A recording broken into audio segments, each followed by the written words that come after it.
I mean, you know. I mean, I think I was certainly one of the very few men who I knew, maybe the only one, who had any sympathy for the tempestuous Mrs. Bobbitt.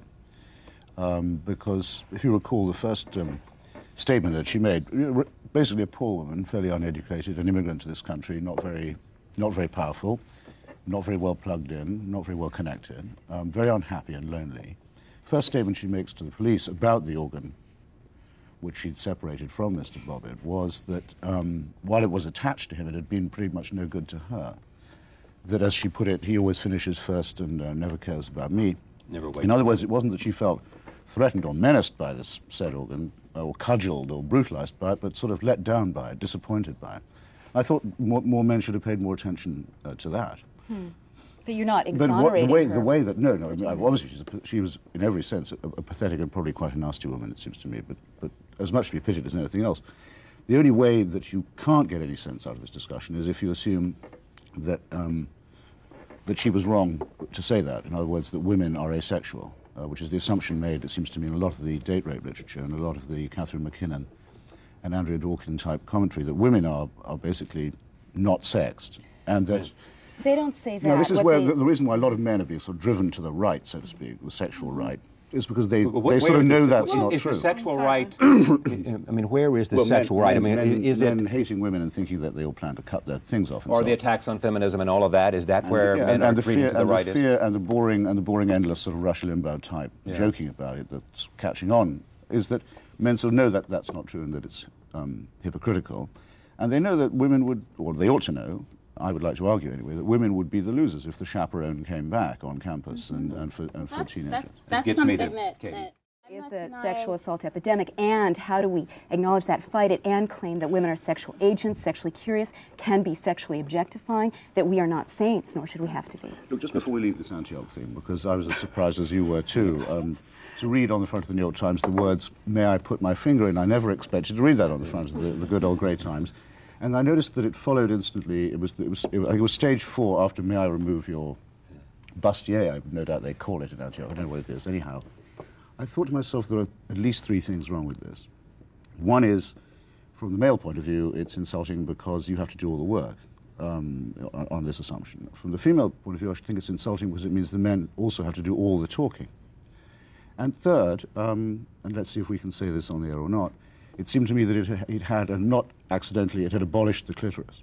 Right. There was no. say it again. It was. Let me put it like this then: the clitoris had been elided in this. Right. Now I can't believe that that's an accident, because if you mention that, you mention that women are, in some sense, keenly motivated for sex themselves, and that's the thing I think Antioch is as reluctant to face as the perhaps whoever is the sub-editor. Let me just say a couple of things. Go ahead, Katie. Against a straw man that is not me. I mean, I'm not saying that. Can I say a word in defense of Katie Roifer? Yes, because it seems to me, well, I'm not trying to be gallant, believe me. Gallantry becomes you, Christopher. I'm getting on, you see, a bit. And indeed, my decade was, as must be only too painfully obvious, the 60s, when feminism began. I remember being present at some of it. It didn't begin in the 60s. It began about 1790. I perfectly well. I know even Mary Wollstonecraft. Oh, good. Yes, I know that. But for people around this table, I think it could be said that's when it began. Yeah. So you'll allow my please. Your point is yes. What I remember was violently resisting, all of us, different ways, the idea that the university could be in loco parentis, as it wanted to call itself. The university would play the role of your parents. And if you had a beef against another student of any kind, it was considered kind of babyish to want to go to the dean the entire time and complain about your feelings. But now it seems to me that not just on sexual matters, but on quite a lot of other things lumped under the heading of correctitude, everyone in the university seems to want to have more authority over themselves, to have more complaints procedures, to have more therapy and more litigation. And I would say, for heaven's sake, there's enough of all that in the wider society as it is. And you can't justify this by reference to microorganisms, I'm sorry to say. It's not viruses that are making people behave this way. It's a regression to infantilism that's going on. And I think it's a real shame. Crying shame. So morally, I thought she made that point excellently in her book. No, I think you can be much more affirmative than that, Chad, if I may say so. I mean, I don't think I know any guy worthy of the name, so to speak, who hasn't at one time or another in his life said to another guy, you heard the lady, leave her alone. Shut up. Move on, you know. I mean, that's part of what it is to be a man, is to be able to do that. And therefore, I think, and by the way, can I mention a piece I've written, since everyone else is plugging their stuff? Christopher, go ahead. I've got a piece coming up soon about the work of a feminist author who isn't here, but who I admire very much, called Elizabeth Fox Genovese. Yes. And she's reviewed you, in fact, hasn't she? I think so. Now, she says one of the reasons why so many women are not describing themselves as feminists these days is because it's not relevant to them, because the struggle for existence for women at the moment is quite grim, and it's usually centered on the very important fact of bringing up children. And not only can you not get hold of a kid without a man, but you have a very hard time bringing one up without a guy. And many of these women, I think, of the working class, if I can use another phrase that's hardly ever heard on TV, like clitoris and penis and so on. Working class? Working class. They often hear that. They think of feminism as something that maybe is bad-mouthing their brothers and their husbands and their fathers and other hard-working guys who they know and quite like. This is another complaint also. With men sitting around in the woods barking at the moon and beating their chests in sweat lodges. But that's not understood just wait a few seconds. That's the next thing that's going to happen. What? Well, we've been waiting for a men's movement for a long time. The infantilizing I was talking about is going to happen. Men will say, well, if women can go to the dean if they feel they've been felt up or whatever, I'm going to start complaining too. Everyone's going to start being a victim. We have the Menendez men will brothers. want a share in the victimhood business. It will be unstoppable and completely negative. I do think very boring. Does the victim business, is that what, I mean, this is about... sense of both the angelic and the demonic in human nature and female nature as well. I don't find it as easy to speak as if I was a category as you do, and I can't say we Which category are you in? But I'm obviously in the category of straight white male person. Right. It's when people start talking about power, about the power that this gives me, that I begin to wonder if slightly too much of a compliment isn't being paid. Rather as when some women talk about the penis as a sort of mighty engine or cruise missile or something, you think, well, I wonder where they get this idea. But I do think there is, and the reason why I will speak for what I think many male, straight, white types do fear, is that there must be some relationship between this empowerment talk that they keep hearing and potency. There's got to be some hidden subliminal connection, some latent connection. There's got to be this thing. So they back off a bit. So as women began to say, someone said that this whole thing has two parts. One, women are saying, I'm going to enjoy sex, and I'm going to enjoy sex on my own terms, and I'm going to make demands. And you're saying when that takes place, therefore, it affects, it goes to the heart of male performance and male potency and those kinds of issues. The temptation is then going to be that of self-pity. You'll say, well, actually, I'm not all that powerful, and sometimes I don't feel all that potent. Right. And the male organ, for heaven's sake, is actually rather capricious, vulnerable, So this is why it's especially... I'm losing my thread here. Stop. Why are you both are sort of relishing and reveling in the fact that he's talking about male performance and male potency? Male vulnerability. And male vulnerability. Women also want this organ to be in good shape, is what I'm saying. Because without testosterone, I'm sorry to say, none of us could be here. Oh, well, that's very Pogli-esque. I mean, I don't think that, male testosterone has... I don't find that any great insult, actually. But I mean, if she... I do think you don't have to be Camille Paglia or indeed me to say it's a truism.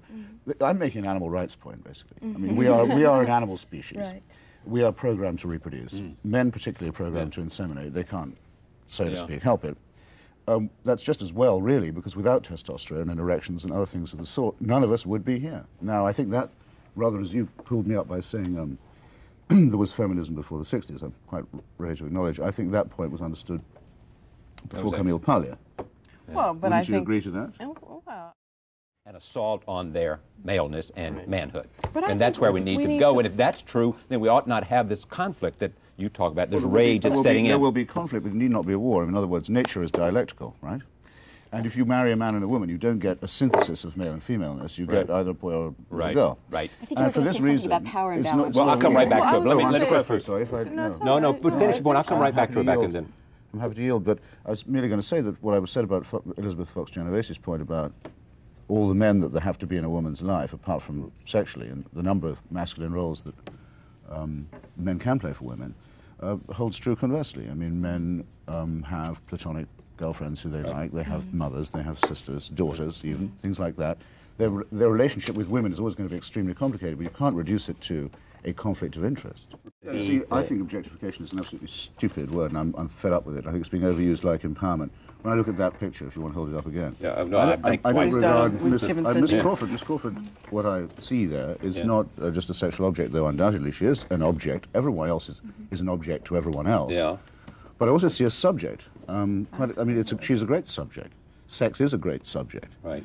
Women are, in male conversation, a tremendous subject. I'm told the same is true the other way around. And yeah, well, she did make that point about in other words, if people talk a bit less about themselves and how the personal is political, and the whole area of contestation is all to do with their own psyche and their own needs and dreads and feelings, and a bit more about society and others, I think we might get on a lot better.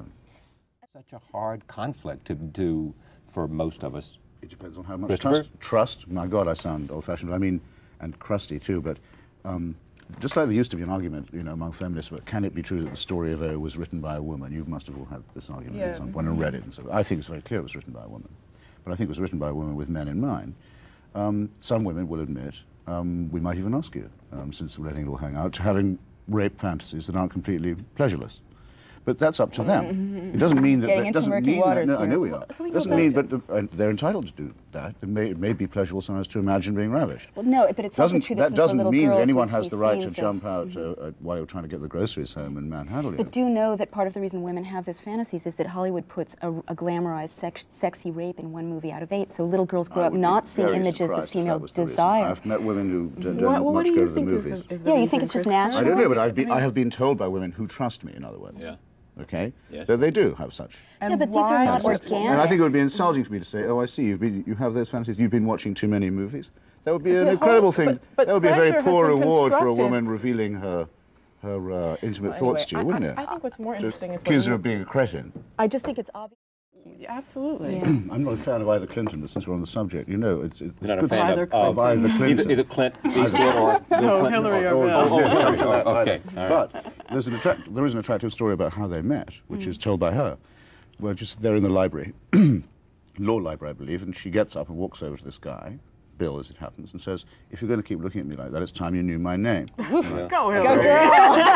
No, that is a story about her that I've heard that I like. Right, I do too. Now, Sexy. when you think of what you know is what is now going on in the libraries and campuses of this country, where men and women are sort of sitting on opposite sides of the thing, looking at each other in sort of juvenile fear. I'm glad to hear it. There's a very important counterpoint to that, which offends a lot of civil libertarians of all genders, which is not the redefinition of rape, the redefinition of evidence, and the idea also that you can be accused by someone whose name you don't know. Right, that's problematic. I think that the anonymity of the one, in other words, corresponds to the proclamation of the other. You can be accused by an anonymous person. That's against the law. It's against the Constitution too.